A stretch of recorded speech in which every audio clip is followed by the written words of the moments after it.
So welcome again, everyone. Thank you for coming here today.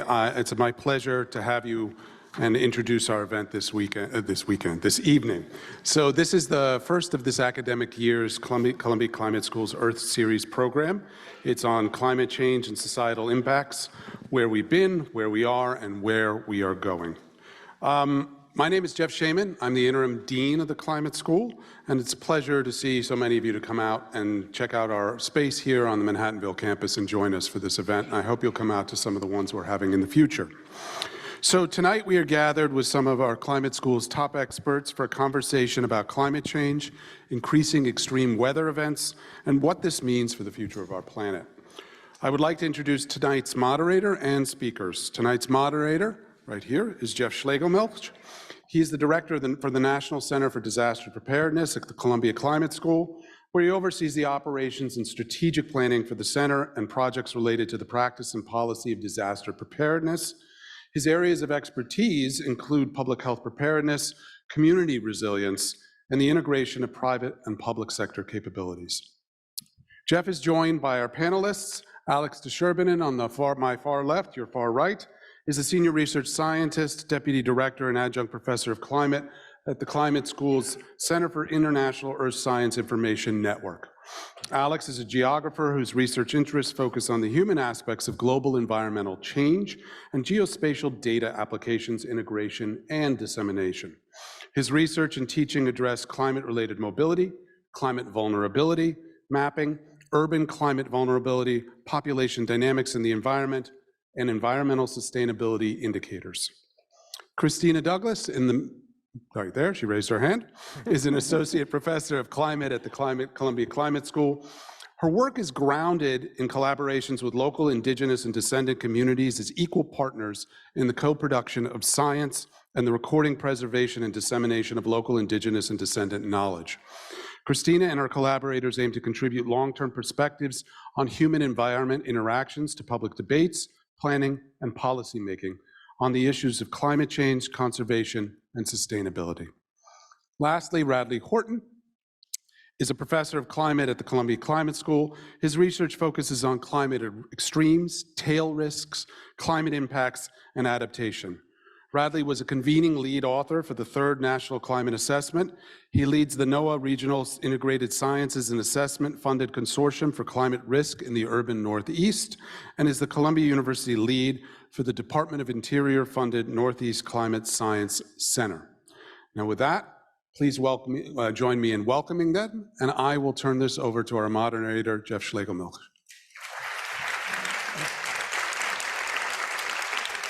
All right, thank you. Thank you, everyone, for making the time this evening, and it's great to see everyone here. So, the subject tonight is on climate change and societal impacts and really looking at disasters through that lens. And I think in that process, there's a lot we're not talking about, right? We're talking about kind of what we would deem natural hazards, what some things are called natural disasters, which is a somewhat controversial term because our disaster is really natural since there's a human element and a built environment element. But I also want to acknowledge that there are a lot of other areas that sort of impact someone that's a disaster to the individual, right? We have these global shifting events that may make the news, but then we also have these impacts to individuals that to that individual of a house fire, of the loss of a loved one, shakes their whole world. And I want to take a moment and acknowledge that. We've had earthquakes and sort of geophysical events that we won't get too much into today, but also are having significant impacts to folks. And of course, today we're doing this against the backdrop of some very serious events, the war in Israel and the Palestinian territories. And that's been very front and center with Columbia University, with many of us, with many deep connections that folks have to various locations and various areas affected. We're not really set up to go into that issue tonight. We really have sort of assembled the expertise and assembled the evening focused on climate change and disasters. But I do want to take a moment just to acknowledge, as well as to point out that we do have a couple of expert panels through the university with the School of International and Public Affairs tomorrow, and others going on that really are designed to sort of do a deep dive into these issues. And I encourage everyone to continue to take advantage of the intellectual resources available here, the perspectives perspectives, the expertise towards these world-shaping events. The lens tonight, of course, is on climate change and disasters. And you know, climate change and disasters for a long time, right, has been like very, very focused on emissions reduction and getting CO2 out of the atmosphere. And as we're seeing more and more disasters, and in my experience, actually, the pandemic seemed to really sort of catalyze a lot of interest from particularly the private sector and various sectors as we're experiencing more and more disasters sort of reaching these tipping points where it's more and more unavoidable, sort of the relationship between anthropogenic climate change, human-caused climate change, and the disasters that we're experiencing. But this is also an interplay of not only what's happening in nature, but what's happening in how we develop, how we build our societies physically in the pathway of disasters, as well as socially. What are the inequalities that we build into our society that get expanded in the aftermath of disasters that are being further exacerbated through issues of climate change? Just in 2023, so just to give a couple of statistics, you know, California experienced 12 significant atmospheric rivers. So, you know, this we saw in terms of the extraordinary snowpack and collapsing of roofs and things like that, as well as flooding in a lot of areas. Tropical storm Hillary, which affected Southern California. I mean, we don't normally see tropical storms or hurricanes or cyclones affecting that part of the world, at least not with great frequency. Of course, we know about the wildfires in Maui, the deadliest wildfires in modern history, with 97 lives lost and many more unaccounted for. But also wildfires in areas like Louisiana and Rhode Island. And if we just zoom back a couple of years and we look at California and we look at out west, so far in 2023, there have been $24 billion disasters in the United States alone. These are disasters that surpass $1 billion in total economic loss. The previous record was set in 2020 with 20 total disasters. So in looking at the last 40 years, 1982 through 2002, there were $96 billion disasters, totaling more than about $500 billion, a little over $500 billion in damage. The following 20 years, from 2002 to 2023, there were 244 disaster events, billion-dollar disaster events, totaling almost $2 trillion in damage. Now, I'm a disaster professional. I'm exposed to these statistics all the time. And, you know, I sort of grow numb to them. But one that really stands out is that 2002 was 20 years ago. Wow. Thanks for laughing at that. I was really nervous about how that would play off. Okay, whew. It's gonna be a good night, you guys. Okay, no, but in all seriousness, and I don't mean to make light, we're obviously talking about tragic things. Of course, we're seeing multiple high record temperatures around the world. We're seeing trends where we're measuring things in terms of billions of dollars and trillions of dollars. But if we actually look at disasters as a percentage of gross domestic product, as a proportion of economies, a lot of lower middle income and lower income countries have smaller disasters in terms of the money in the bank that has to pay for it, but it's a much larger percentage of the economy. It's a much larger percent of the account. So we see inequity even in the way we think about disasters. Of the 30 hottest days on record, 21 were in this year. We had, what were the waters off the coast of Florida that were hot tub degree temperatures. I started out my career in public health and did some time as an epidemiologist. So anytime I hear of bodies of water at around 100 degrees or so, I get a little skeeved out, but anyway. So, yeah. But then again, you know, these are creating new stressors on communities, on governments, on infrastructure, on food systems, on civil society in general. And so we look to the future and we look at a lot of uncertainty at this sort of uncharted territory. But at the same time, history is not useless. History provides us with examples of how people always have been adapting to climate change and adapting in the face of disasters. So I think with the panel in front of us today, I always like to say these are not impossible problems that we're facing. They're just really, really hard. And they really require all that we have to offer as a society, particularly from our academic and research institutions, to generate that knowledge, but also to translate that into policy and practice. And I give a lot of credit not only to the panelists here today, but also to all of you, students, faculty, supporters, interested citizens. in this work, because that's ultimately how we achieve this. That's ultimately how we bring this to the next level. And instead of just merely being depressed about, about the state of things, is actually translate that into action. So I'm really excited to have you all here today and to engage in this discussion. Really quickly, one point of logistics, you got a note card and a little pencil when you came in today. I hope you hung on to that. So if you haven't, we'll go ahead and get some around. Yeah, we'll see. I see we have a couple of folks who haven't. So we'll see if we can get some note cards around. And so if you have questions you want to ask, if you can go ahead and write those down. We'll be collecting them periodically throughout the discussion today and bringing those forward. We're hoping to get a lot of questions, and this way we can kind of group them thematically and things like that. So please, we want your questions. We're going to be introducing those. But first, we'll go through a brief presentation from each of our panelists and a couple of questions I have preloaded so that we can give you a chance to think of your questions and write them down, okay? All right. So we'll go ahead and move it over to our first panelist. So Radley, I put out a lot of statistics. I said a whole lot of things, and I guess my question is, what the hell is going on? Yeah. Need more than the 5 minutes or so for that. But I guess, to really try to summarize some of my thinking, and we can go to the next slide here. I'm trying to really sort of highlight, as a climate scientist, 3 dimensions really of thinking about risk and trying to project the future.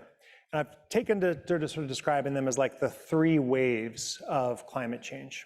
The first wave, as I see it, if we imagine a person sort of looking out, say towards the ocean, is maybe an orderly or kind of well-behaved climate change. Arguably, this is the narrative of the IPCC. This is a narrative that I think many cities, arguably more and more private sector entities and others, are beginning to really try to prepare for.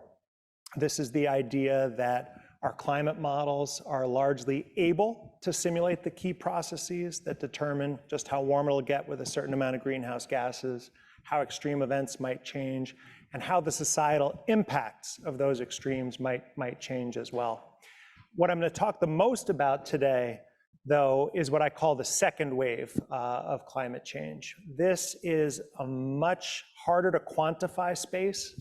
It's a world of feedbacks that we don't fully understand. It's a world where we've turned up the dial on greenhouse gas emissions and already changed the planet in such fundamental ways that it becomes more difficult to predict what comes next in terms of our frequency of extreme events, the magnitude of those fires, for example. But also it's a world where we acknowledge that any one city, as it thinks about its impacts, can no longer just look at how hazards are going to change in that city. It's a world that acknowledges the complexity, the cascading impacts through space and time, which I think are going to pose an enormous challenge. So we'll talk about that. But lest this all seem too negative and too scary, which it is, I do believe that, and to me this is, if anything, sort of the greatest charge of a climate school, to look further out and see, is there a third wave? Maybe this is a wave we see through this metaphor by turning around and looking in the other direction. Can you begin to build a case that this wave around solutions to climate change, be they adaptation, be they dramatic reductions in our greenhouse gas emissions, could there be a wave there that's starting to build that could potentially be even larger than this very scary wave of rapid climate change and climate impacts? So, and then the real challenge, not just how do we visualize, characterize that third wave of rapid, ambitious uptake of solutions, but how do we actually make that wave stronger, whether through technology or empowering societies sort of through resilience? That to me is kind of the key charge to have in mind.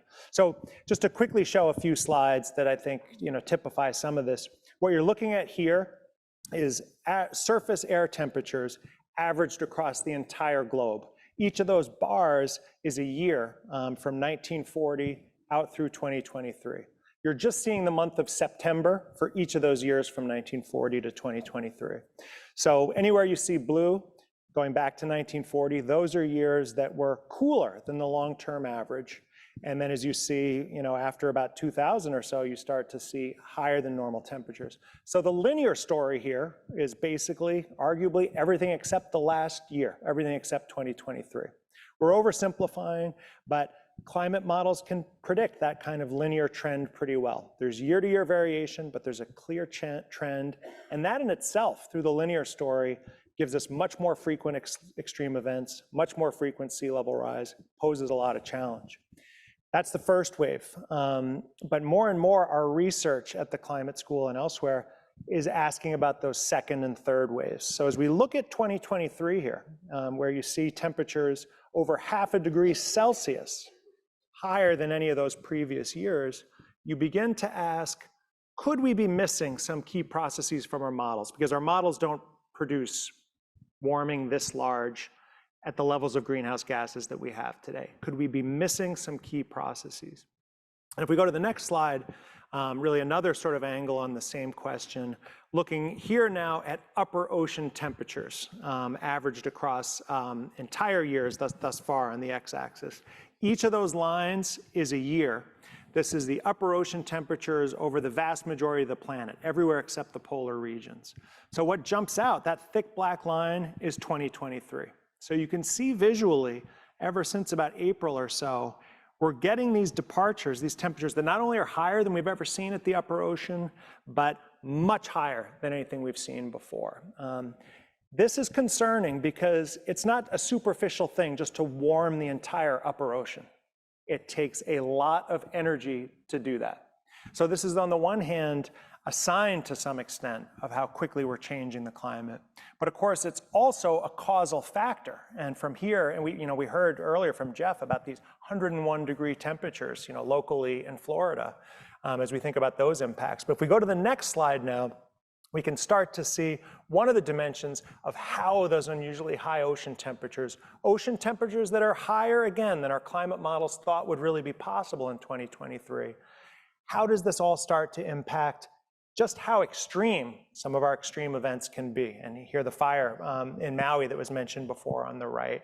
On the left, our recent flooding in New York just at the end of September. So there are some very straightforward ways that we're beginning to understand that as we push those air temperatures higher, as we warm those upper ocean temperatures, we have the potential for rapid drying out of conditions in the atmosphere in certain instances, but also if the winds are blowing off those unusually warm oceans, we can hold much more moisture in the atmosphere, leading to not just a little more rainfall, but depending on how the atmospheric circulations are moving, potentially far more rainfall. You cross a threshold where now suddenly your drainage system can't keep up. You don't just get a little more flooding, you get far more flooding. So it's this world of these sort of non-linearities still here in the climate system. And Jeff did a great job talking about some of the other examples in 2023 in terms of extreme events. It's also other types of climate phenomena that are showing arguably some signs of beginning to tip. Again, these emergence potentially of positive feedbacks that our climate models are missing. I don't know if people have heard about sea ice around Antarctica this year, far lower than in any previous years. In a lot of ways, it's part of the same story, and it's motivating a lot of research on the climate side about what we might be missing. But then when we get into the domain of climate impacts, right, as we start to ask for these changes in climate extremes, how are the impacts going to be? And here again, we know indisputably that impacts are nonlinear as well. That first additional degree of warming, if a city goes 1 degree beyond what it's experienced in the past, it's much worse than having a sort of relatively warm day warmed by 1 degree, right? The power demand for air conditioning goes up semi-exponentially each time you get 1 degree warmer than the past degree during those heat waves, which increases the risk of the power dropping out precisely at those times when you, with your vulnerable populations, can't have it drop out. And it's the same story if we look at the human body or other large mammals. Every extra degree that we warm temperatures increases the risk of cardiovascular disease, respiratory, all these challenges dramatically. So we're learning more and more about the interactions of these different types of impacts to extremes as well. So this is all very challenging.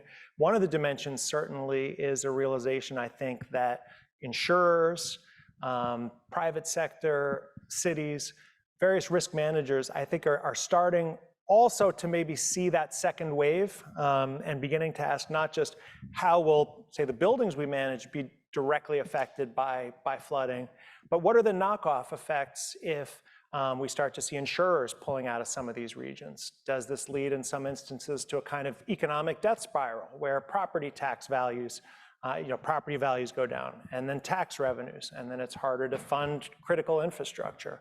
Do major financial firms that have helped to finance fossil fuel activities start to worry about potential liability risks down the line? How can some of these types of things be predicted? It's very difficult, but the hazards go far beyond the immediate dimensions of exactly what an extreme event is going to cause locally. So how do we parse this out? It's very hard to predict, but at the end of the day, it's actually potentially one of the key drivers towards this rapid uptake of various solutions. Because I do think you can build a narrative, even as these climate changes and their impacts are happening faster than we thought, I think you can still make the case that maybe this nonlinear feedback of how quickly we uptake emissions reductions and adaptation can be even faster, right? We look at how quickly electric vehicles sales around the globe have been increasing, like doubling per year in some instances.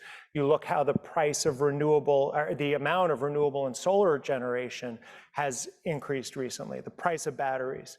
And then also if we look at evidence of human behavior, the small sample size of the Columbia students that I teach, just watching over the years how their demands, is in the positive sense of the word, have increased in terms of demanding that the university focus on reducing its greenhouse gas emissions, focusing on that first job. Is it an employer that cares about its workers' vulnerability to extremes, that is thinking about responsible supply chains?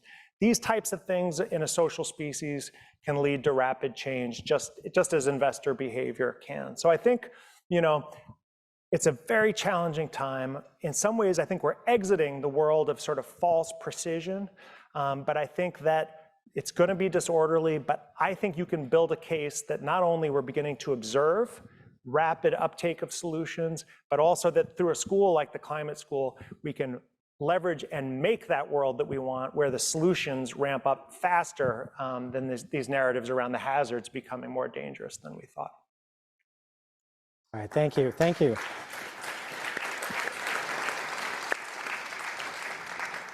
No, thank you for that very comprehensive yet very concise overview. Great to, yeah. And so, one of the themes we keep hearing, right, is that a lot of what we're seeing is unprecedented. A lot of it doesn't have a historical precedent, and we see a lot of things changing. But I think another important point too is that that doesn't mean that history is without lessons and without things to teach us. And how is this impacting people? How are people coping with this now and in the future? But also, what lessons of history can we carry forward to help give us some of the tools, albeit not all of the tools. So with that, I'd like to hand it over to Christina. And I know I've enjoyed just in the preparation for the talk tonight, learning so much about your perspective and the different tools and lessons, as well as how we can carry that looking forward. So please, we'd love to hear your perspective on this. Thank you, Jeff. And can you advance the slide, please? I got you covered. So I'm going to zoom out in time, but zoom in to a particular place. I'm an archaeologist. I study how people have interacted with climate and environment over the last several thousand years. I spend most of my time working with communities in Southwest Madagascar, like the folks you see up on the slide, who are freshwater fishers, about 20 kilometers inland from the coast in the Makea territories of Southwest Madagascar. Madagascar, as many of you know, is in the southwestern Indian Ocean, the southeastern side of the African continent, just across the Mozambique Channel from the African mainland. It is one of the regions of the world that has the highest levels of biodiversity and endemicity. The southwest part of Madagascar, within Madagascar, which is already high in endemicity and biodiversity, has the highest levels of endemicity of the island. So the folks that you see here are living in the Makea forest, which has more plants and animals that we still have not documented fully than any other part of Madagascar. It's an incredibly rich region. It's also a wonderful region to do archaeology because people have been adapting and coping with high levels of climate variability over the last several thousand years. So there's a lot we can learn about how people cope with these kinds of changes. I also want to point out, though, that in all of the discussions that we're having, we can't forget to think about people and how these climate impacts are affecting people on the ground. We're relatively buffered here in the life that we live in New York City and the surrounding areas, compared to folks who are producing a majority of their own food. In the world today, there are about 5 million people, a little bit more than that, who are almost exclusively producing all of their own food. That sounds like a really small number when you think about the global population. They are stewarding the vast majority of the sort of reservoirs of biodiversity that we have left on the planet, about 85% or more. So they're incredibly important members of our global society, and they are experiencing some of the heaviest impacts of the climate crisis as we speak. These are things that are happening on a daily basis. People trying to figure out how they can continue to support their families, support and steward their lands in the face of the crisis that Radley just outlined for us.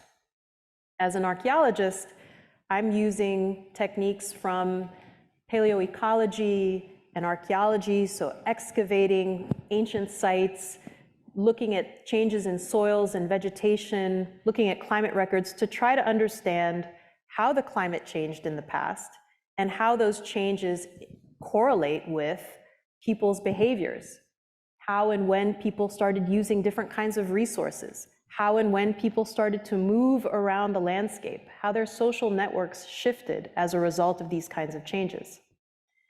I became an archaeologist because I really believe in the power of storytelling. I think all of us can probably relate to hearing stories passed down from one generation to the next.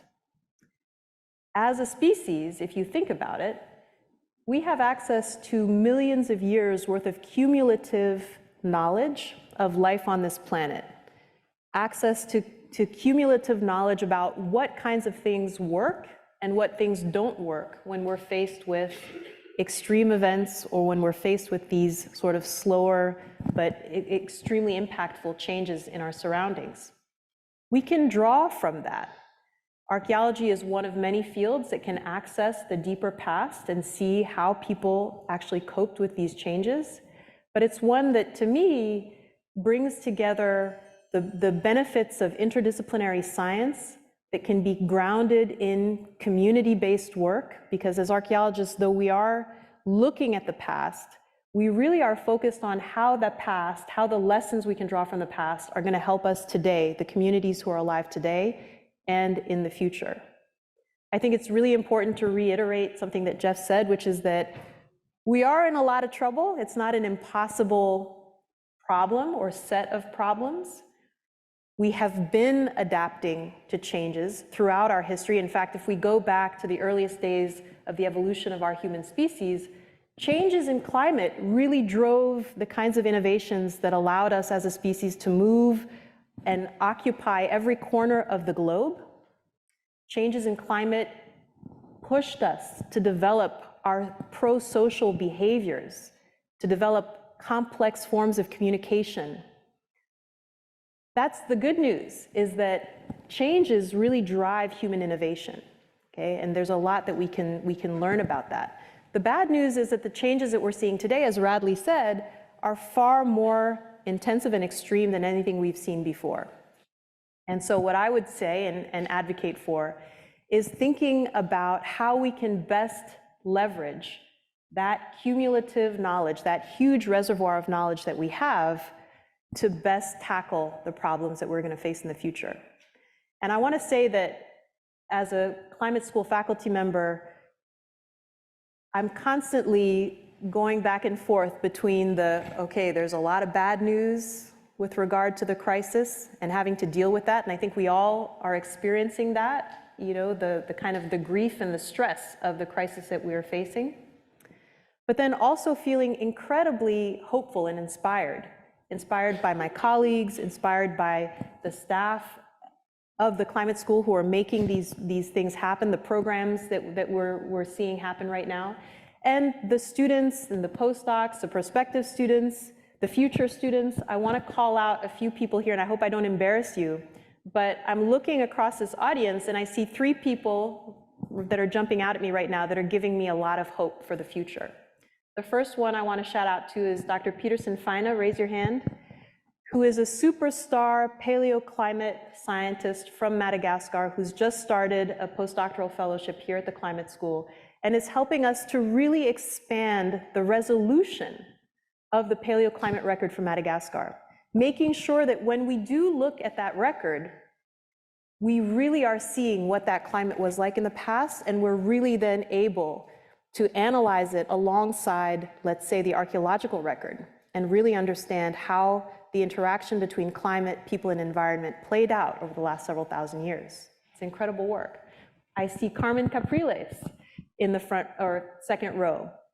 And Carmen has spent her career advocating particularly for women's rights in this climate space, attending every single international policy forum meeting you can imagine, to do that hard work every single day of advocating for the rights of women who are more intensively being impacted by the climate crisis. And Carmen, we're very fortunate, is considering the Columbia Climate School as a prospective student. And I see Asa Miller in the back there, who's in high school, but is already thinking about not only the science of climate change as a biologist studying coral reefs, but is thinking about how that science has to be integrated with living communities, in this case, fishing communities in Cuba. How do we make sure that as we move forward, the kind of work that we're doing in academic spaces and research institutions really is serving the broader public? Archaeology is one way of doing this with community-focused, community-centered work, but biology, chemistry, all of these fields, as we tackle the climate crisis, need to be thinking about how to center people, how to center community concerns. Thank you.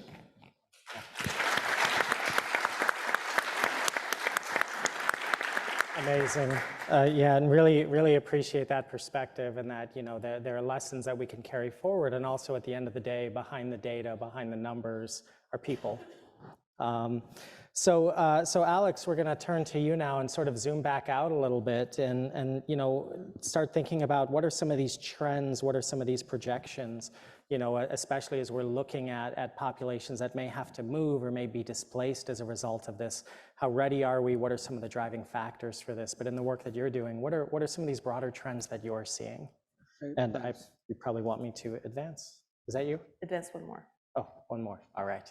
Great. Well, thanks, Jeff. And it's great to be here. The work that I do could, and some of the things we've been talking about, could broadly fall in the category of what's called loss and damage. Many of you have heard this terminology.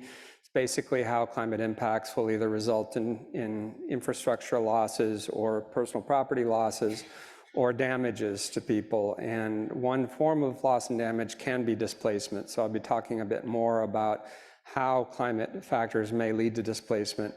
I lead some efforts here along with Radley and a few other people who are in the audience to look at what's called climate mobility within the climate school. So people say, mobility, why do you use that term? Well, it's really an umbrella for things like migration, voluntary or forced migration, displacement, or planned resettlement or relocation. And so we try to use a term that kind of covers all of those areas, and it can even potentially cover things like daily commutes when they get disturbed by things like flooding in the coastal zone. So the map on top, sorry if it looks a little bit crowded maybe, but the blue circles, it's essentially dividing up disasters by country and in the number. The balls represent essentially, the circles represent the number of displaced populations. The yellow represents conflict-related disasters, and the blue represents the climate-related or other disasters. So as Jeff mentioned, we can also talk about geophysical disasters like earthquakes, volcanoes, landslides. But the vast majority of these blue circles are constituted by climate-related disasters such as cyclones, massive flooding events, drought, and fire, which we've seen a lot of in recent years. So the biggest circles you can see in South Asia between Afghanistan, Pakistan, India, and Bangladesh. In the South Asian context, you have a lot in the Philippines over to the Far East in China. And then if you move to Africa, it's basically Nigeria, the Horn of Africa, including Kenya and Somalia, and then quite a number in Madagascar. In our hemisphere, in the Americas, Brazil and the US are really topped in terms of the numbers of people. I can't read this chart from here, but I think it says 31 million people, 32, sorry, and it was about 71 million total displaced in 2022. If you were to look at 2023, I imagine the numbers will be even higher, potentially with a number of the recent disaster events that we've seen. And roughly half over this time period that we see here of the disaster displacement has occurred, or of the total displacement has been related to disaster displacement. You can see the numbers go up and down, but as Radley said, we just, some years are peaking above a bit. Next slide, please. So Radley and I worked on this article on the left-hand side of your screen, which was for Science Magazine.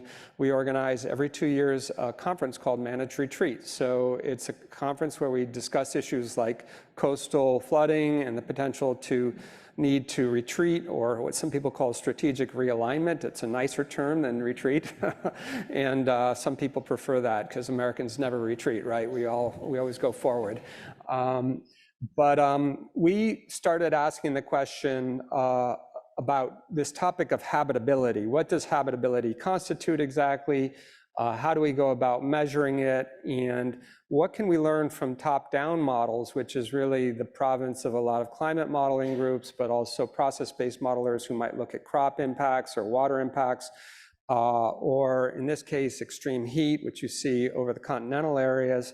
What can we learn from those that can help us to better adapt, but recognizing that that's not really going to be sufficient. It really comes down to community-based action and the kinds of things that Christina was talking about, where communities are actually engaged in local adaptation solutions, what some people call transformative adaptation, or efforts, hopefully with outside resources. And this is, another big topic under loss and damage is how does the global north, which has emitted most of the greenhouse gases over the last century, compensate and actually provide funding to support the adaptation of countries that are in low-income countries that need that assistance.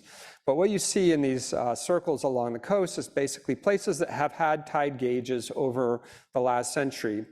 And what the bluer dots show is that what used to be under a high emission scenario, what used to be, or what is currently a 1 in 100-year event, meaning a 1% chance in any given year of something happening, will soon become potentially up to a 12 times a year event in terms of flooding in those locations. So there's an awful lot of blue dots.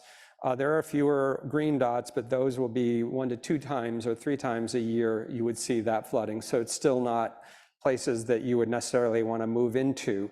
The brown areas over the continents are areas that might see increases in frequency of what's called wet bulb globe temperatures over 33 degrees Celsius.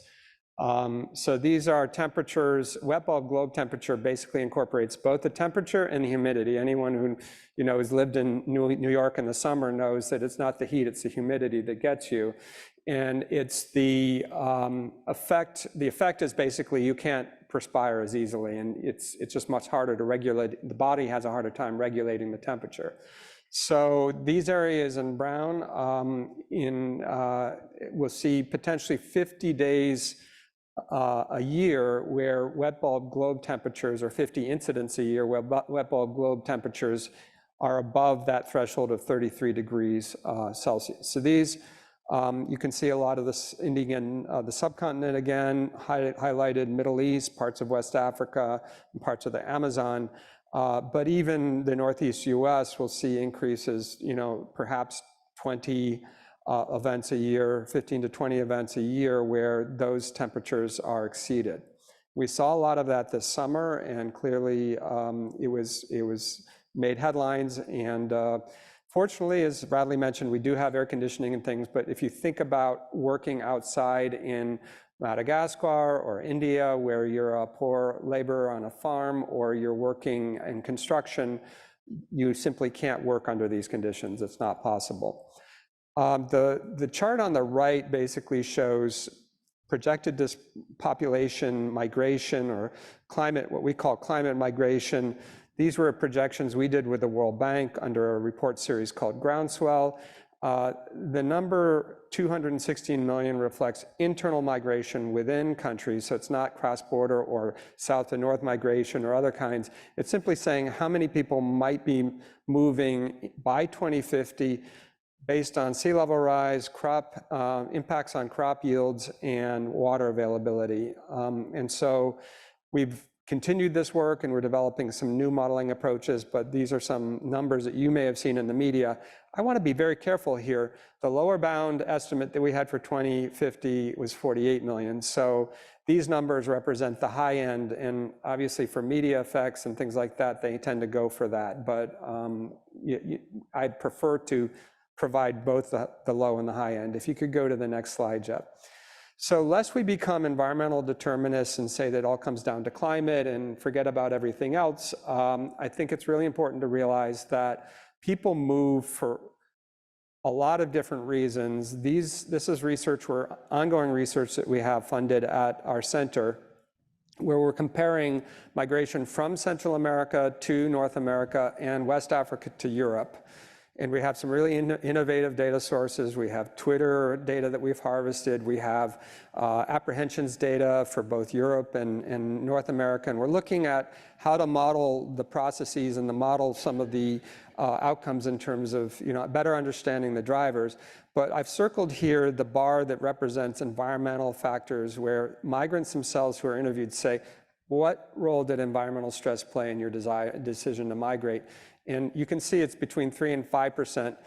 Overwhelmingly, people are saying economics, jobs, sending money home, family reasons, and also, unfortunately, in Central America, violence is also a fairly significant driver, with a lot of issues around gang and narco trafficking in that region. So that's just to kind of remind ourselves that, at least in the current situation, environmental factors tend to be relatively low down. One more slide. And this is just to basically say that these issues are not isolated to in the low-income countries. The US is likely to see quite a bit of mobility in the future. We are just getting essentially anecdotal evidence currently. So a lot of it is journalists asking people, why did they move? There's some incipient research on correlating climate-related hazards and movements away from the coast or away from fire-prone areas. And we're just beginning to collect data on this, but I wanted to make clear that this is not purely an issue for low-income countries, but there will be an increasing amount of migration, I suspect, in the US in the years to come, as people look to find places where water supplies are more reliable, potentially, or and I know the Great Lakes and some regions of the US are already advertising at some, cities that have depopulated, like Detroit, elsewhere in the quote unquote Rust Belt, are looking in some ways to say, well, this could be an opportunity for us. So I'll close there, and I think we're going to have a very interesting conversation. Oops, I think I lost. All right, yeah. No, thank you for that, and thanks for sort of taking a look at sort of the human lens, really at scale and looking globally. All this talk about warming and just the consequences of 1 degree, 2 degrees warmer. I think I've warmed 5, 6 degrees in this jacket under these lights. But that's Fahrenheit. I don't know what that is in kilometers, but that was a dumb joke. Okay.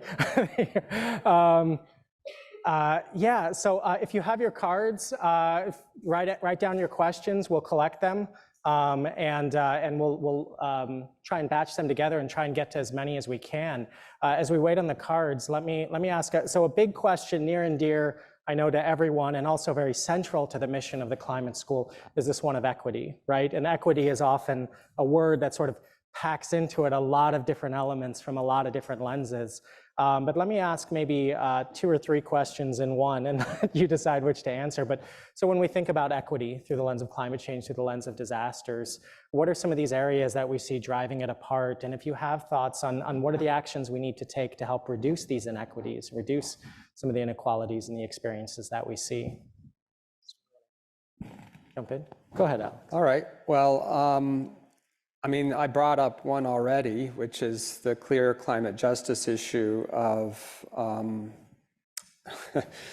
you know, the vast inequalities of wealth in this world, and obviously the historical legacy of emissions in industrialized countries, and in many ways the debt we owe to low-income countries.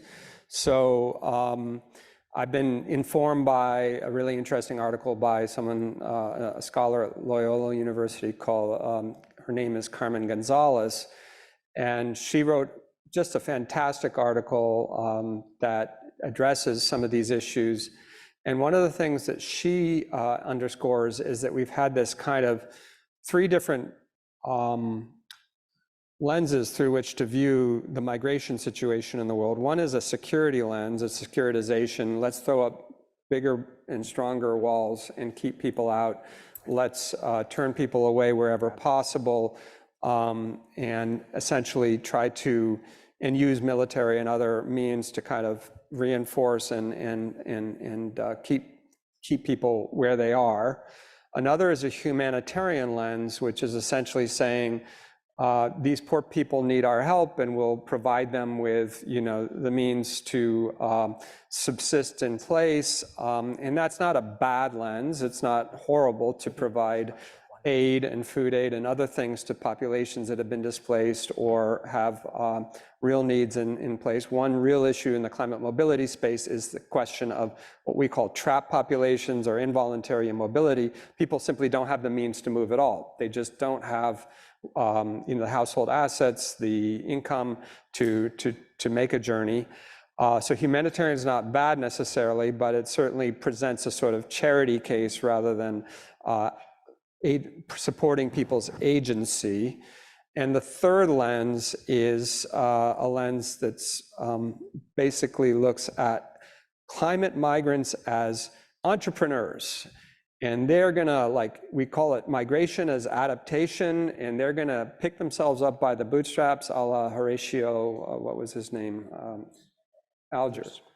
And they're gonna make something of themselves in a new location.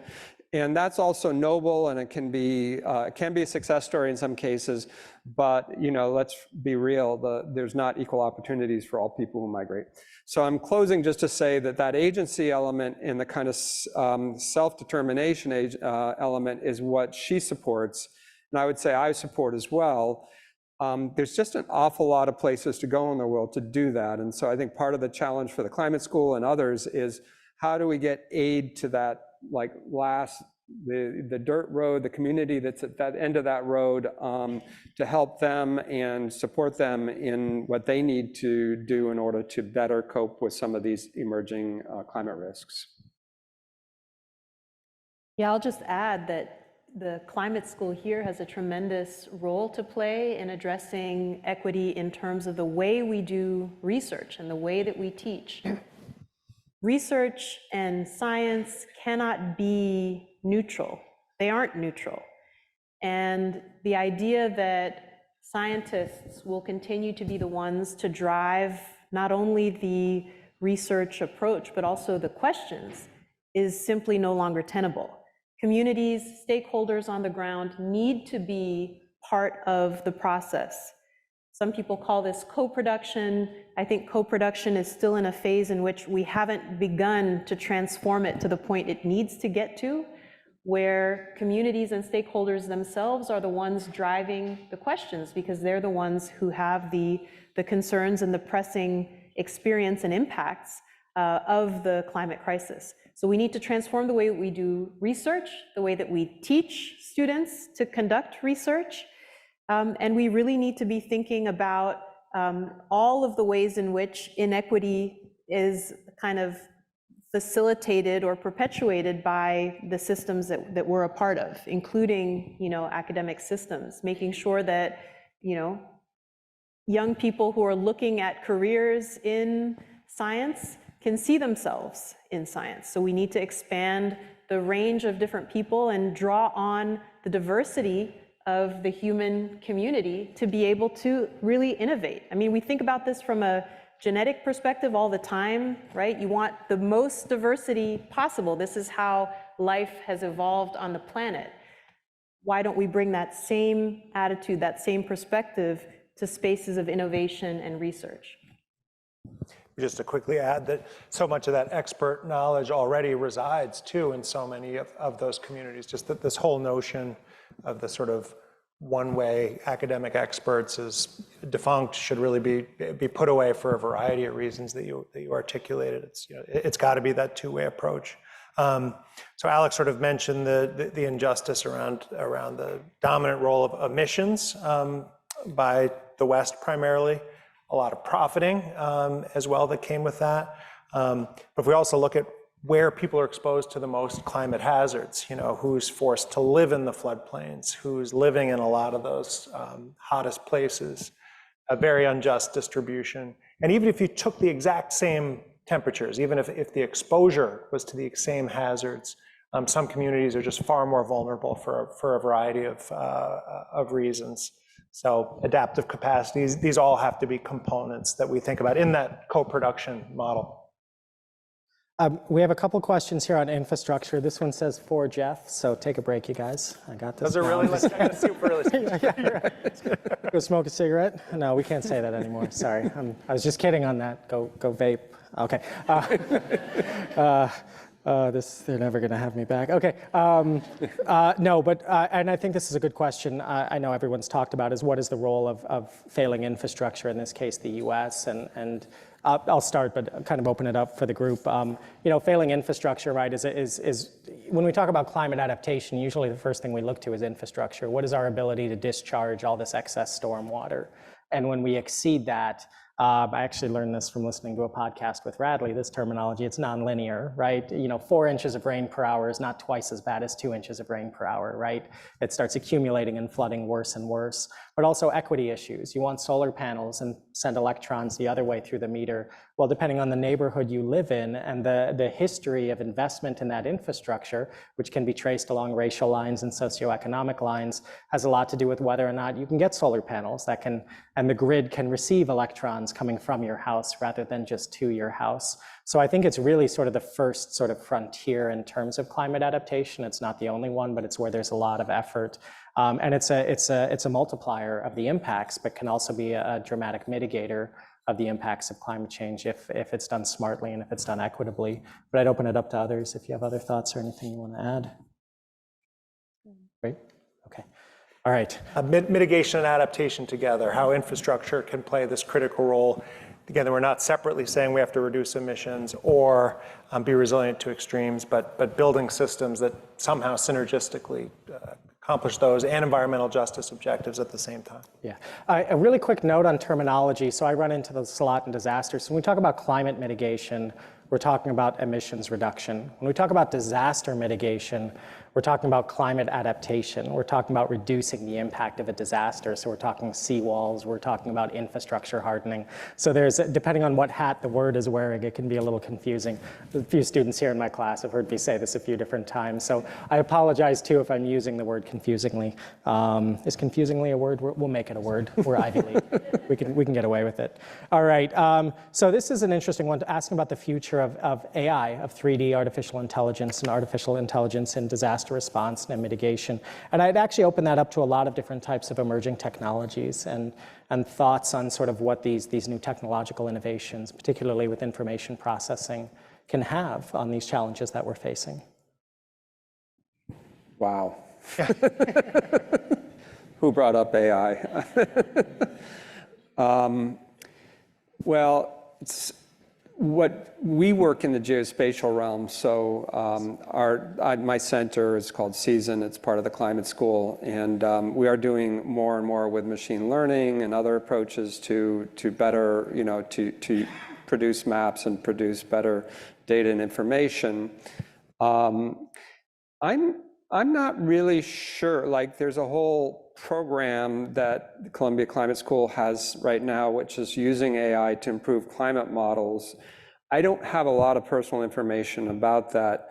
And I think there's also an element, and maybe this is where that kind of like your point, Radley, is the early models somehow miss something that's going on now. And so they knew like they couldn't capture everything, but the reality is that we seem to be tracking on a much higher warming curve than what the earlier models from the IPCC assessments had. And I'm not sure if AI is going to help rectify that problem. I think that's a really good point. Yeah, go ahead. Well, I was just going to give two very brief and very different examples of the use of these kinds of emerging technologies. One, as an archaeologist, it's really important to understand where archaeological sites are located, because it helps us to see through time how people have moved around the landscape. And again, to try to relate those movements, those settlement patterns, to changes in environment and climate. So we can use machine learning as we're using, remotely sensed data, so satellite images, to help us identify where archaeological sites are located. It takes a ton of time and a lot of money to walk the landscape and do, the traditional form of archaeological survey. That still has a role and is really important, but we can expand that by using machine learning applications to very rapidly see where sites are located. And there's a postdoc in my lab who's an expert in this, Dr. Dylan Davis. That's one example. Another very quick example is we're interested in facilitating the transmission of knowledge from elders and ancestors all the way through to people today and hopefully in the future. And we're experimenting with using 3D visualization techniques to both help access memories of what the landscape was like and what past weather events and climate were like, to see what the past world was like, but then also to use that to simulate what these future landscapes are going to look like under different scenarios, to help people on the ground, but elsewhere too, think through what this world is actually going to be like and help, ideally, move action forward. Great answers, yeah. As I'm looking through the cards and looking at all the questions, I'm realizing I should have only had one glass of wine at the reception. So this is a question for Christina. See, I don't just read the ones to me. And there's actually a couple along these lines of just an example or two of how decisions were made by people during a climate event, historically, sort of in ancient history. Just any examples that come to mind? Sure, yeah. From Southwest Madagascar, we see pretty clearly that people set up social networks in a way that was really flexible, and they maintained a pretty diverse array of different social connections to communities across the landscape. And you can imagine this being really important, for example, if there's some kind of weather event that impacts people that are directly on the coast, but doesn't have the same kind of impact for people who are living from cattle herding or other forms of subsistence inland. And so it would make sense to establish and maintain those kinds of social relationships so that you can barter and exchange, perhaps, when something affects one group but not the other. But people also maintain these longer distance relationships. Think of if you live, in California, but you have relatives in, Washington, D.C., you might want to maintain those kinds of relationships with like an annual trip over Thanksgiving or something like that, because not just because they're family, but because we know that those relationships provide opportunities also for mutual support that can be really important. We saw this a lot during the pandemic, people relying on their social networks sort of near and far to be able to cope with that crisis. We see that in the archaeological record very clearly, that people are they're not putting all their eggs into one basket, so to speak, in terms of their social networks. They're making sure that they can maintain these different types of connections, because sometimes there might be some kind of impact that affects the coast and inland, but if you go north 600 kilometers, maybe there conditions are better. So we see a lot of that kind of adaptive behavior in the archaeological record. Very interesting, yeah. We're at the top of the hour, but I'm told we can go about 10 minutes over. So I know if folks have to go, I mean, come on, we're trying to save the world here. So give us 10 minutes. Radley, why don't I start with you on this one? I'm going to try and combine about 15 cards into one, but there's a lot of really interesting ones in terms of, you know, holding fossil fuel companies accountable, the need for increased air conditioning, things like that, and all really important questions. But I think it's summed up well in the card that I was flipping through for effect and now lost, which is, here we go. What barriers and limitations do institutions such as Columbia face when reassessing investments and partnerships with individuals and groups? And just in general, where does academia begin and end in terms of resolving this crisis? And I'll open it up to the whole group after as well, too. Yeah, it's a great question. I think for me, a lot of it goes back to these points about co-production. You know, basically, I think one dimension of it is maybe sort of building more to this model of collaboration across all of society, and that sometimes it's not the sort of new innovation by that sort of prototypical professor or whatever. It's just leveraging and building out something that already exists in society, or providing additional resources to something that's happening at a small scale. So how do we get into those kind of partnerships? And just one sort of microcosm example, you know, when you get funding from a government agency, as you all know well, the structure is such that it's often almost impossible to direct funding to a community. So we talk about co-production, but very often it's just institutionally impossible to move funds to support that co-production model to a community unless there's that sort of classic academic structure. So that's, I think, just one example. Some of it is sort of biases and assumptions about who owns knowledge, who has expertise, right down to some of these kind of institutional barriers. So I think, you know, it's a great question. Those are just two sort of quick examples that come to mind. Other thoughts? Or? I think, you know, there's that element of walking the walk and not just talking the talk. So I think if, you know, as a school and as working in this space, I think, you know, it's incumbent upon us also to demonstrate in our own lives, you know, how to live more sustainably. So that's just one thought that came to mind. Yeah. And I'll just add that, and this is going to sound maybe harsh, but I think that it is our role and responsibility also to put science in its place. You know, science is a method, a set of techniques that can be extremely valuable, but have also historically done a lot of harm.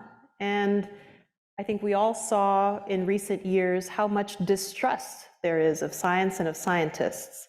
And I don't blame people for not trusting scientists. I think we have a lot of work to do to reach out, to invite people in, to make sure that science is not this kind of closed door, you know, I go and grab my samples and go back to my lab and decide what it all means without having brought people to the table to begin with, to develop the questions that actually matter to people and to show what the process of doing science is. I can talk a lot about, you know, archaeological findings, but rarely do we take the time to really inform people about how we actually arrive at the conclusions and the interpretations that we do. So I think we have a responsibility to pull back that curtain and invite people in.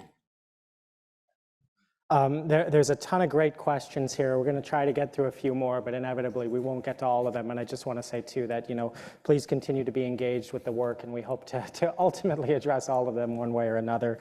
But let me ask this question. So there's a couple here on adaptation and mitigation, and really sort of getting to this point, are we sort of, and actually there's another cluster of questions sort of like, are we past the point of no return here? Is there no turning back from where we're at? And another batch of questions around, essentially, are we still in the mitigation phase or are we into adaptation? And so let me pose that to the group. When I first joined the climate school back in the dark ages of 1999 and 2000, there was an article coming out of people who were at the International Research Institute for Climate and Society called Zen and the Art of Climate Maintenance. And even at that point, they were making the argument that, we need to be focusing a lot more on adaptation because some of the, most of you are aware, but we've baked in a fair amount of climate change just based on so if we were to cap emissions tomorrow and suddenly everybody, and then reduce them to, sustainable levels, you would still have a certain amount of inertia in the system. So yeah, I don't think we can ever abandon the mitigation course because that's critical. But it was interesting for me to kind of observe as early as 1999, people saying, hey, adaptation is going to be important too. And now we're here and having this conversation 23 or 4 years later. So.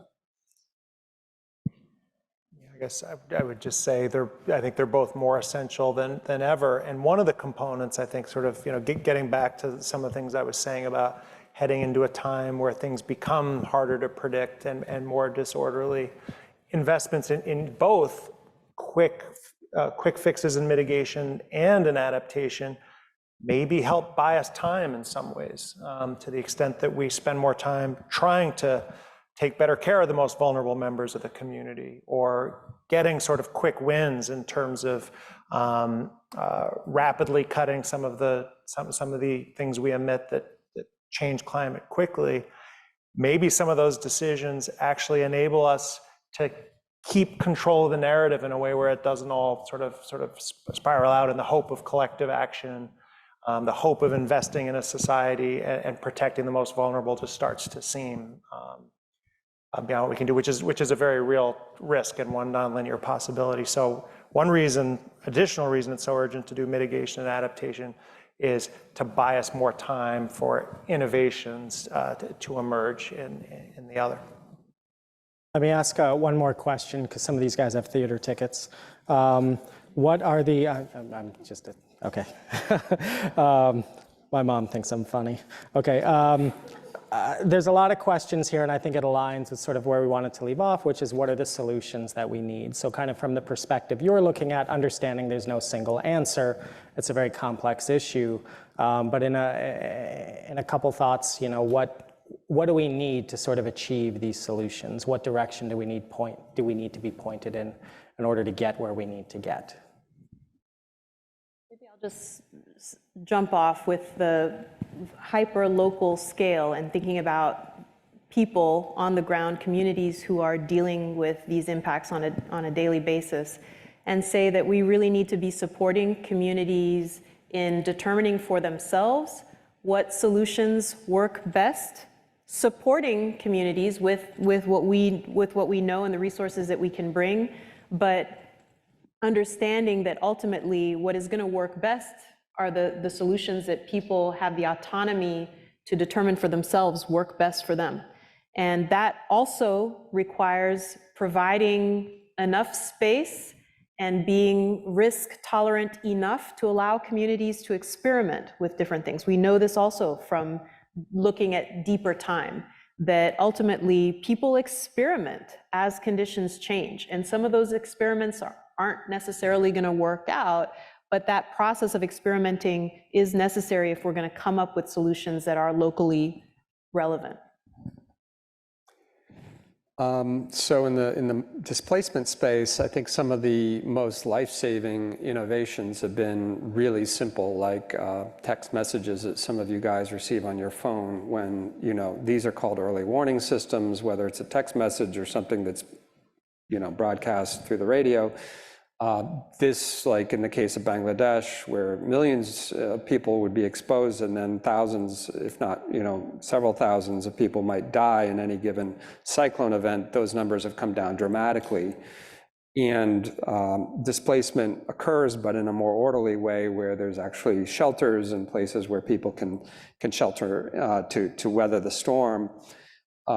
There's also work here at the Climate School on index insurance, which is a fancy way of saying providing insurance that doesn't require an adjuster to come to your home and say how much crop did you lose or how many animals did you lose, but rather just based on a change, some trigger that says, well, your rainfall was below a certain threshold or temperatures were above a certain threshold during the growing season. And one of the big issues that many small farmers have in low-income countries is there's really no insurance markets, and they don't really have collateral and things like that. So providing this can be a huge benefit to the farmers to enable them to get through one bad season so they can get to the next. Just say quickly, fossil fuel subsidies are still alive and well. That's something that certainly needs to be addressed. We need to think about equity implications of price changes, but certainly fair to say that whether it is super subsidies on certain sort of lease rates, including in the U.S. For coal and other heavy polluting industries, or whether it's subsidized price of fuel. There are a lot of examples around the world still, very complicated tax dimensions that are way beyond mine of how fossil fuel producers can write down sort of future year expenses. If we were able to cut away at those seriously, it would further facilitate, wouldn't solve all the problems, but it would give renewables much more of a level playing field. I think it's still underappreciated just how much fossil fuel subsidies are still present.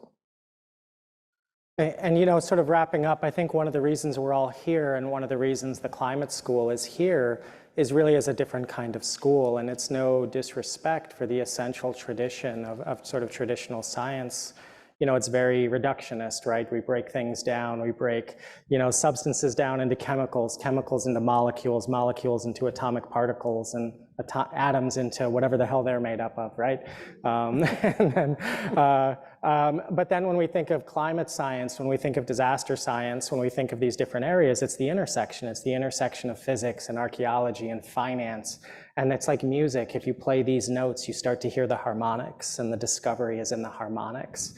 And I think it's something really amazing embodied by our panelists here today, but it's also something that's different. And when things are different, it requires courage bordering on audacity to enroll in a new program, in a new school, to teach in a new school, to provide funding for a new school that doesn't have a traditional history or traditional pathway of that. And so I also want to applaud the panelists here today. I also want to applaud each of you who come as scholars, as students, as researchers, as donors, as interested members of the public, that all of these things are essential, that we first began to approach these problems by creating solutions, and those solutions are based on knowledge that's informed by the history, but with the courage to apply it in untested environments.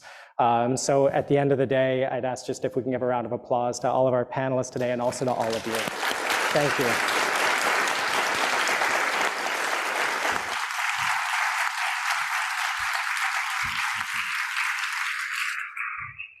Thank you, everyone, and please get home safely. Thank you.